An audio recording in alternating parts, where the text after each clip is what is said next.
Radio, c'est votre avenir. Trina Magdine, Alexandre Delevan. Bienvenue si vous nous rejoignez sur Sud Radio. C'est toujours notre coach intuitif Alexandre Delevan qui répond à toutes vos questions. Un seul numéro, celui du standard 0826 300 300. Venez nous rejoindre. On va accueillir Muriel dans quelques instants. Mais d'abord, on passe à la superstition. Et alors, qu'est-ce que c'est aujourd'hui, Alexandre? J'adore cette rubrique. Alors déjà, Trina, est-ce que vous êtes déjà allée à Rome? Je pense que oui. Qu'est-ce que vous avez été faire à Rome? J'ai adoré. Quel est le rituel qu'on fait auprès d'une fontaine? J'ai jeté une pièce dans la fontaine de Trévis. Voilà. Alors, vous savez que Trévis, on le dit en italien, ou Trévis pour les Français, car à l'origine, elle était placée sur un croisement de 3 rues, d'où le nom de Trévis. Alors, le rituel que nous faisons tous dans cette fontaine, eh bien, c'est de jeter cette pièce. Et d'ailleurs, dans cette fontaine, on voit plein de pièces qui scintillent au fond de l'eau, et en faisant forcément un vœu secrètement. Et alors, le rituel, c'est de jeter cette pièce avec le bras droit, le dos tourné à la fontaine. Et je crois que tous les touristes qui passent face à cette fontaine se mettent à le faire. Vous avez déjà fait un vœu, vous, en jetant une pièce évidemment, dans cette... oui. Eh ben moi, j'en ai fait un, il s'est réalisé. Ah, c'était mais vraiment. De se rencontrer? Non. Non, c'était pas ça? Non, mais c'était de travailler dans cet univers de radio. Eh bien voilà. Donc, il s'est réalisé au bout de combien de temps? Ah bah ça a été long. Ça a été long. Donc il y a eu quelques petites pièces. Voilà, il y a eu quelques petites pièces que ça m'a coûté cher. Non, je rigole. J'imagine que c'était pas de l'euro à cette période-là. Non, c'était. Mais ça va. Ça va. Bon, en tous les cas, le principal, c'est que votre vœu soit réalisé. Oui. Alors, vous savez que cette superstition vient d'une croyance païenne et de sa mythologie gréco-romaine.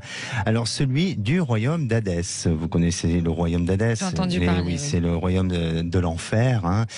Dans la mythologie grecque, l'Acheron, qui est un fleuve et qui sépare le monde des vivants de celui des morts.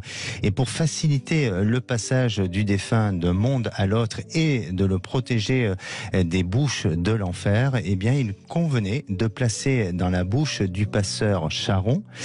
Charon, c'est un personnage qui est représenté par un squelette ou un vieillard voûté et hérissé de serpents.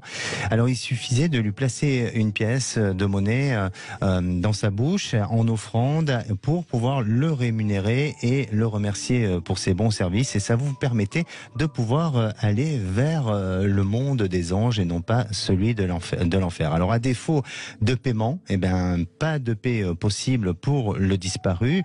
Et certains défunts de leur vivant se rendaient même sur les abords de ce fleuve et jetaient une pièce en respectant la coutume et puis en voulant absolument faire leur bon acte pour pouvoir aller justement dans le royaume des anges. Alors, ils devaient impérativement tourner le dos au fleuve pour lancer donc cette fève.